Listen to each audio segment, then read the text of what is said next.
Մեր հարաբերությունը մեր դաշնակցի Ռուսաստանի հետ, որը մեր համար շատ կարևոր է, մեկ էլ Ղարաբաղի հարցով ինչ կարանք վերադարձնենք կամ ինչ կարանք անենք, կարանք ինչ-որ վերադարձնենք։ Նայեք,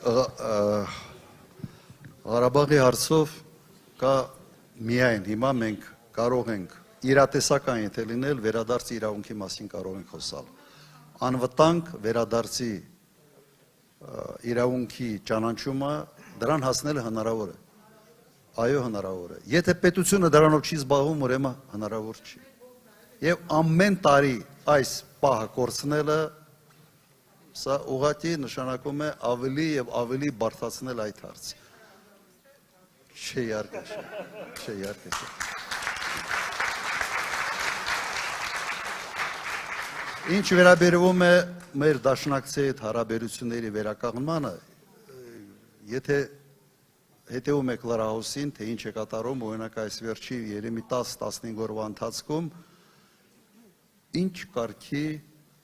արտահայտություններ է, ինչ կարգի հարցազրույցներ եւ ինչ մակարդակի վրա։ Լրջագույն խնդրեմ մենք ունենք։ Եվ անպատասխանատու ուղղակի կեցվածք է Հայաստանի իշխանությունների կողմից։ Ես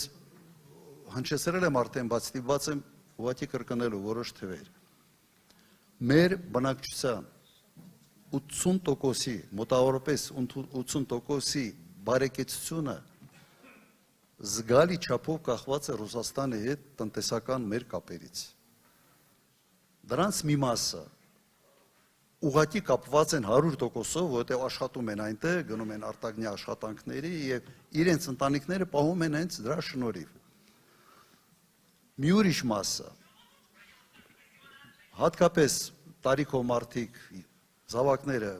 Ռուսաստանում են, աշխատում են, գումարներ են ուղարկում եւ ընտանիքների էապես կախված են այդ հարաբերություններից։ Բիզնեսի կամ մի մեծ հատված վերցնի գյուղատնտեսությունը, օրինակ, մոտ 98% ապրանքը, արտահանվող ապրանքը գնում է Ռուսաստան։ Բազմաթիվ ջերմոցներ են սարքել։ Այդ ջերմոցներում աճեցրած գյուղարտադրանքը ուր է գնում։ Ռուսաստան է գնում։ Ոչ միայն ջերմոցի տերն է կախված Ռուսաստանից, այդ ջերմոցում աշխատող մարդիկ վերջի աշխատում են, աշխատավարձ են ստանում, եթե տեղ չի լինի տանելու, ինչ են ստանելու։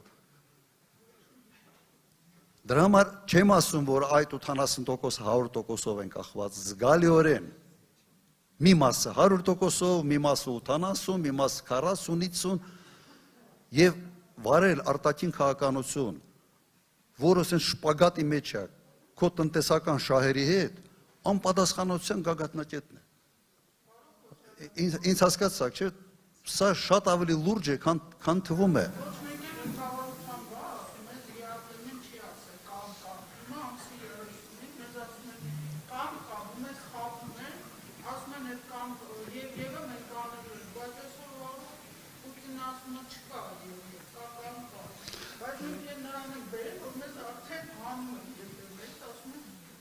Ես չեմ զարմանա, եթե ինչ-որ մեխանիզմներ գտնեն ու անեն։ Եվ սա պրոբլեմ է, սա պետք է կանխել։ Սա մեր տնտեսությունը կանգնեցնելու է աղետի առջև։ Ամենից պարզ հաշվարկներով, անկում է լինելու մեկ ուրիշը։ Եվ Ռուսաստանը դա չի անում մեկ պատճառով։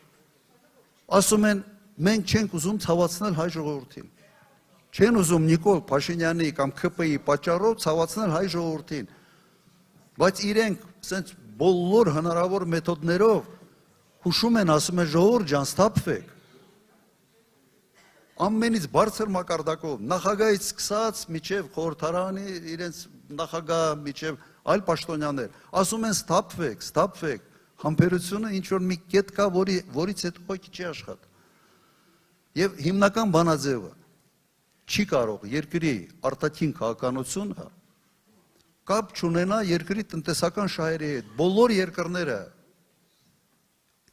հնարավորինս մոտ են բերում տնտեսական շահերը արտաքին քաղաքականությունը, վերջի արտաքին քաղաքականությունը ավելի շատ սպասարկում է այդ տնտեսական շահերը։ Նոր շուկաներ է փնտրում, նոր հնարավորություններ է ստեղծում, ներդրումներ է բերում։ Այն ինչ անում են, սա ուղղակի թշնամական քայլ է սեփական ժողովրդի նկատմամբ, սեփական ժողովրդի բարեկեցության նկատմամբ։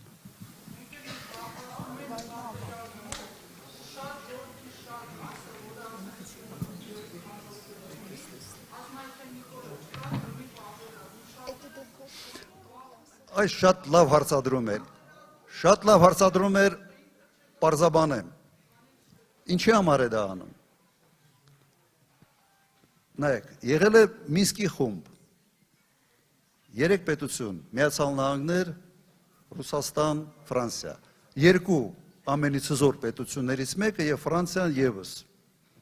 հզոր պետություն, լուծարեցին։ Եվ Նիկոլ Փաշինյանը համաձայնվեց։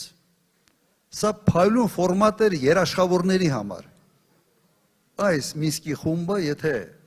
խաղաղության պայմանագրի մասին է խոսքը, կարող էին հենց հանդես գալ որպես երաշխավորող, նաև ունենալով ՄԱԿ-ի անվտանգության խորհրդի հատուկ հայտարարություն եւ լիազորություններ։ Եվ այդ դեպքում խաղաղությունը կլիներ հարատևելի, հասկանալի, երաշխավորներով։ Նիկոլ Փաշինյանին դա պետք չի, գիտեք ինչ է, մի պարզ պատճառով։ Եթե կան երաշխավորներ, ինքը չի կարող ասի, եթե ես չլինեմ պատերազմը լինելու։ Ուղղակի չի կարող ասի, չի կարող կապի խաղաղությունը իր անվան հետ։ Որտեղ ամեն մի մարդ sense կարդալով ասելու ավասիր, այնքան լուրջ երաշխավորներ կա, ՄԱԿ-ի անվտանգության խորհրդի որոշում եւ այլ։ Մեր մոտեցումը հետեւյալն է, խաղաղությունը պետք չի կարող կախված լինի մեկ մարդուց։ Չպիտի կախված լինի ինձնից, իրենից, Ալիևից, մեկ ուրիշից։ Մենք սա ենք ասում։ Ինքը արեց ամեն ինչ, որ շանտաժի ենթարկել սեփական ժողովրդի հնարավորությունը ունենա։ Ուրիշ բացատրություն ժողովուրդ ջան, այստեղ ուղղակի չկա։ Ուրեմն սեփական աթոռը պահելը գերադասվեց